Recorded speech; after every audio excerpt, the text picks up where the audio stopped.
Olá, queridos alunos do curso Pense.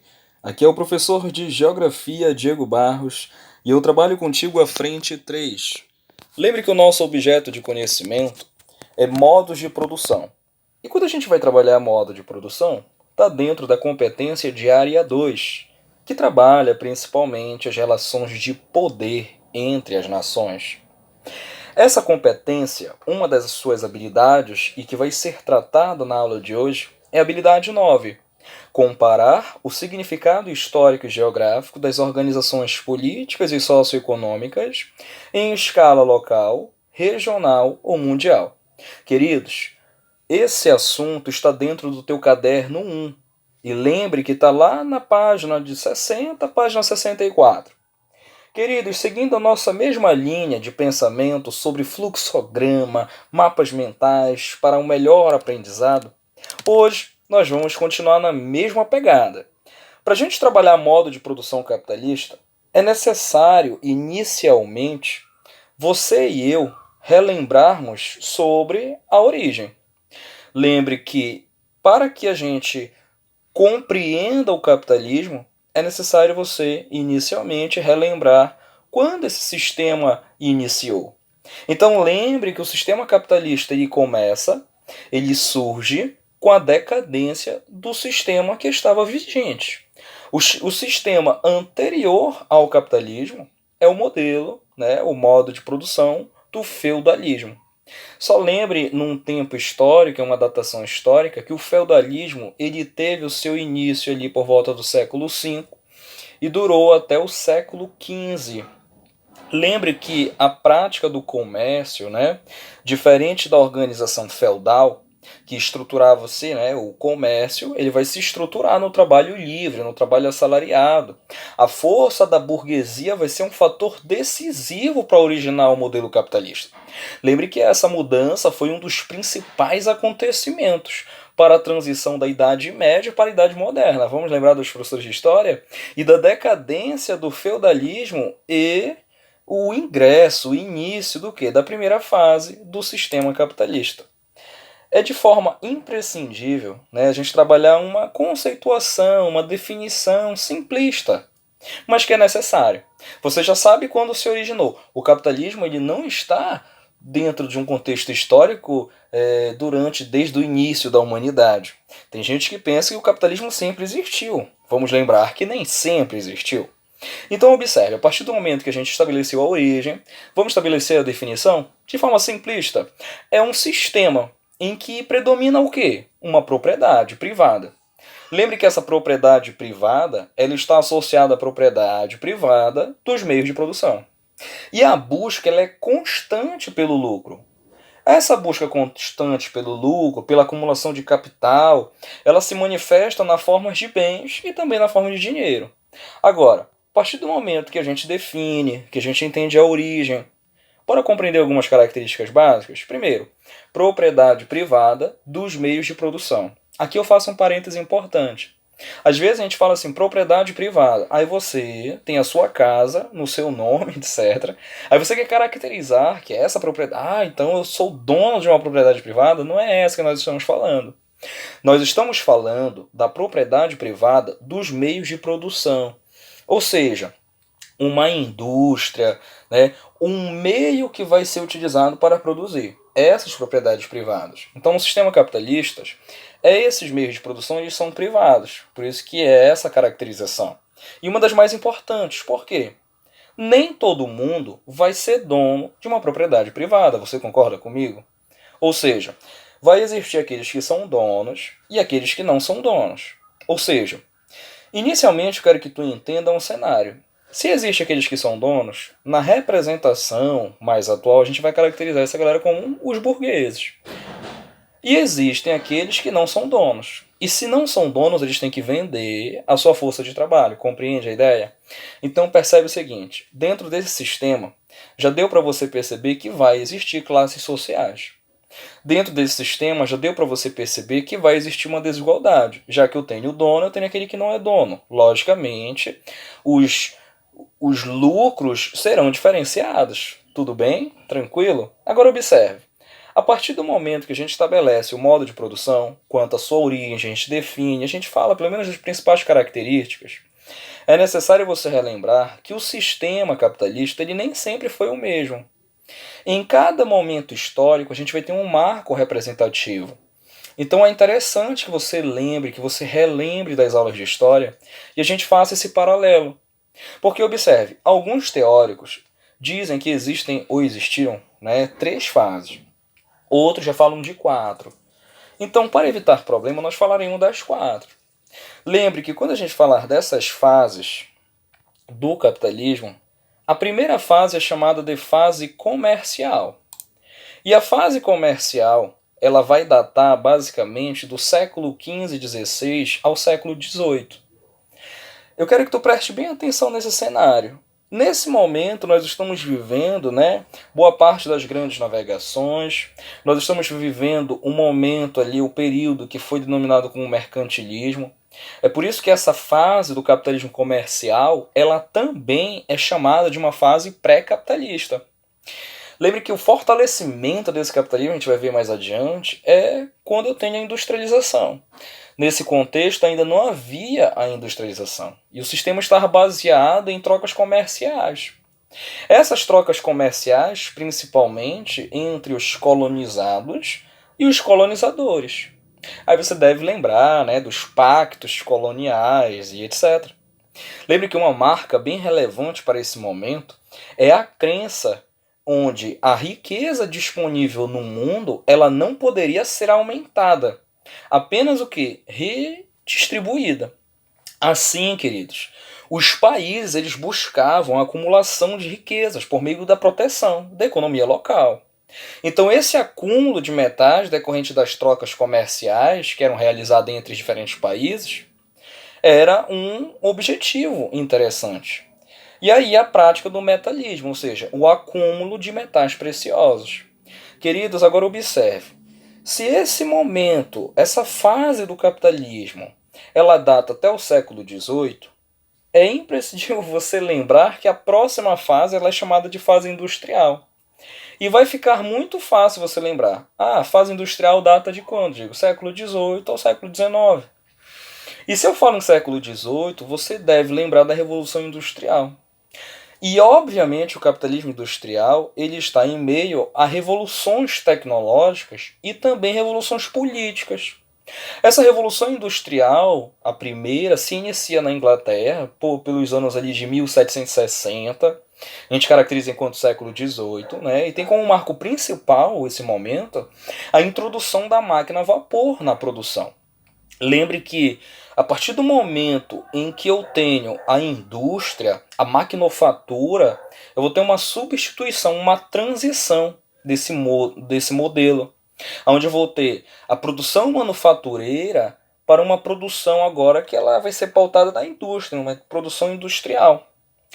O que é bem relevante a gente entender que conceitos como a questão da mais-valia, como a questão do exército de reserva, vão ser bem preponderantes nesse momento. Daqui a pouco a gente vai fazer um pequeno paralelo com o socialismo, não objetivando falar em detalhes, mas em contraponto. Você vai compreender que o socialismo, a origem dele, está pautada e está relacionada com esse momento histórico. Ou seja, a origem das ideias e das práticas, das relações do socialismo dentro desse momento industrial. Por quê? A exploração do trabalhador vai ser muito mais perceptível. Nesse momento, Diego, o que seria esse exército de reserva? A galera da sociologia, da história, trabalha em mais detalhes, mas em resumo, é necessário ter pessoas desempregadas. É necessário ter pessoas que coloquem pressão naqueles que estão trabalhando. Ou seja, nesse sentido, eu consigo baixar o salário daqueles que estão trabalhando, eu consigo explorar muito mais. E caso esse trabalhador se sinta desconfortável e etc., é muito fácil, a partir do momento que ele pedir demissão e etc., eu tenho um exército de reserva que pode ali suprir as minhas necessidades. Tudo bem? Então esse período é do século XVIII ao século XIX. Aí lembre, no final do XIX e início do século XX, nós ingressamos em uma fase caracterizada como fase do capitalismo financeiro.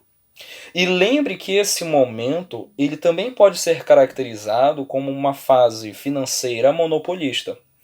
Por que monopolista? Esse é um momento bem relevante onde os bancos começam a ter um grande destaque no cenário da economia. Isso quer dizer que esse capitalismo, né, que é basicamente depois do final da Segunda Guerra Mundial, essa fase ela tem o seu início quando bancos e empresas começam a se unir para obter mais lucros. É nesse momento que vai surgir, né, vai reverberar, vai repercutir as empresas multinacionais.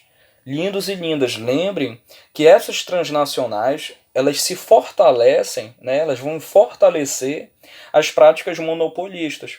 É nesse momento que a gente pode lembrar de algumas práticas, né, ilegais, como o cartel em muitos países, práticas como o truste, conglomerados, e todas essas práticas a gente ainda vai detalhar nos próximos momentos, mas eu quero que você apenas sintetize que o capitalismo financeiro está associado com esse período. Alguns teóricos eles caracterizam apenas esses três e outros trabalham a ideia, né, do capitalismo informacional, ou também chamado do capitalismo tecnológico. A partir ali da década de 70, né, com o avanço ali da revolução técnico-científico informacional, com o chamado meio técnico-científico informacional. Então é bem relevante a gente entender esse momento, né, como a força das infovias, das vias de informação, para o fortalecimento futuro que a gente vai entender como a globalização. Mas isso nos nossos próximos encontros, nas nossas próximas aulas, a gente vai definir em detalhes. Em contraponto a esse modelo, vale lembrar que no século XVIII ainda, nós temos a origem, né, do sistema socialista. Lembra que esse momento ele é caracterizado pela Revolução Industrial, marcado por esse avanço do sistema capitalista, o pleno desenvolvimento do capitalismo, mas ao mesmo tempo que esse capitalismo se expande, nós temos um aumento exponencial da miséria no mundo. Alguns intelectuais passaram a buscar, nesse momento, alternativas, né, que pudessem melhorar esse cenário social. Então lembre que foi uma resposta a esses problemas que pensadores criaram a teoria socialista. Então o socialismo ele vem principalmente a criticar esse momento histórico. A gente tem que compreender essa introdução, essa definição do socialismo a partir do momento histórico que a gente está vivendo. É imprescindível você não lembrar de pensadores dessa corrente como Saint-Simon, Charles Fourier, entre outros, né, e que vão caracterizar mais adiante, né, inicialmente, o socialismo utópico, que será uma das etapas a serem trabalhadas nessa aula ainda. Mas lembre que as características elas vão de contraponto ao modelo capitalista. E de forma bem interessante, vale lembrar, enquanto o capitalismo preza pela propriedade privada dos meios de produção, aqui as propriedades são estatais, propriedades públicas, tudo bem? Enquanto em no modelo capitalista, nós vamos ter o predomínio principalmente das classes sociais, da desigualdade, o socialismo vai buscar a igualdade. Mas o que vale lembrar, né, todo esse contraponto entre capitalismo e socialismo, é que não tenho um socialismo.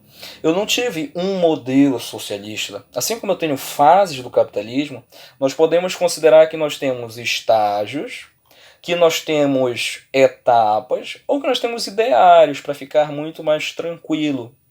E aí lembre o seguinte, nessa aula, o nosso objetivo é compreender algumas informações importantes sobre, por exemplo, o socialismo utópico e o científico. O socialismo real e o de mercado, nós vamos formalizar, detalhar e caracterizar mais elementos nas próximas aulas. Nós vamos entrar em bipolaridade, E aí nós vamos caracterizar muito mais elementos desses outros estágios, ou desses outros ideários, ou desses outros modelos. Tudo bem? Agora lembre o seguinte, para a gente dar andamento e prosseguimento na nossa aula.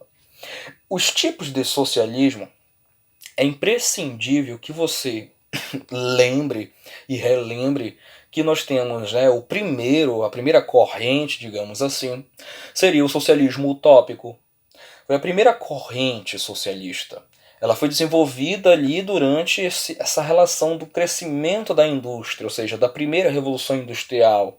E lembre que um de seus grandes estudiosos foi o filósofo economista, né, francês, é, é, Saint-Simon, mais conhecido, né, como Saint-Simon, e para ele, desculpa a expressão, para ele era importante que as classes prósperas entendessem que melhorar as condições de vida dos mais pobres implicaria a melhoria das suas próprias condições de vida. Em resumo, seria mais ou menos assim. Por meio do esclarecimento social das classes mais favorecidas, daqueles que têm uma melhor condição de vida, por meio desse esclarecimento, desse avanço intelectual, eles iam entender que seria necessário estabelecer a justiça, a igualdade. Eu faço até um destaque quanto àquele filme O Poço, disponível na Netflix, fantástico, inclusive. Em um outro momento a gente pode fazer uma análise detalhada do filme, mas em resumo, nós temos elementos ali bem relevantes que vão trabalhar críticas ao modelo capitalista, obviamente, mas nós vamos encontrar no filme, por exemplo, elementos do socialismo utópico, do socialismo científico e etc. Lembre quando em uma das determinadas cenas do filme você tem um dos personagens e que vai dizer: não, por meio do esclarecimento nós teremos uma solidariedade aqui, né? Práticas da solidariedade, etc. Ou seja, querendo ou não, nós podemos fazer uma associação a essa fase ou esse estágio do socialismo. Lembre que, para além do socialismo utópico, nós temos o socialismo científico, e o socialismo científico ele foi criado ali no século XIX. Né? Ele é pautado, obviamente, em uma análise que ela é histórica, que ela é científica do capitalismo. E para ter como os principais expoentes, assim como no utópico nós lembramos do Charles Fourier, Saint-Simon, aqui nós temos Engels e Marx. Tanto que o socialismo científico ele é muito conhecido, queridos, como marxismo. Segundo Marx e Engels, lembre que em todas as épocas históricas a sociedade foi marcada por uma luta de classes. Então, diferentemente do socialismo utópico, onde por meio do esclarecimento nós chegaríamos a essa igualdade, no socialismo científico seria necessário a luta de classe para ser estabelecido a justiça ou a igualdade social. Vale lembrar, queridos, que para além desses nós temos o socialismo real, nós temos o socialismo de mercado. Só para fazer um paralelo geral, lembre que esse socialismo científico ele defende principalmente, assim, né, como a essência do socialismo, a socialização dos meios de produção, a abolição da propriedade privada e uma economia planificada, que quer dizer basicamente que todos os setores, queridos, passam a ser controlados e dirigidos pelo Estado. E esse Estado ele vai determinar o quê? Os preços, os salários, e ele vai regular o mercado como um todo. Tranquilo? Agora vale lembrar, né, toda essa dualidade, essa distinção entre os dois modelos, e nós vamos caracterizar isso bem melhor quando a gente trabalhar a ordem bipolar na próxima aula. Nesse momento eu quero que você observe essa questão. E olhando para o comando dela, o comando diz assim: no sistema capitalista, a sociedade é marcada pela tensão entre duas classes sociais, a burguesia e o proletariado. Marque a alternativa correta. Letra A. A burguesia detém os meios de produção, até aqui tranquilo. máquinas, equipamentos, matéria-prima, terra, ou seja, todos os elementos que são passíveis à produção, necessários à produção de bens e mercadorias. Já o proletariado, os trabalhadores, por não possuir os meios de produção, vendem a sua força de trabalho. Queridos, só de olhar para essa letra A, essa alternativa, eu tenho certeza que ela fez um resumo da essência do modelo capitalista, das características dela. Então, obviamente, aqui já paramos a questão. Você e eu marcaríamos a letra A. Queridos,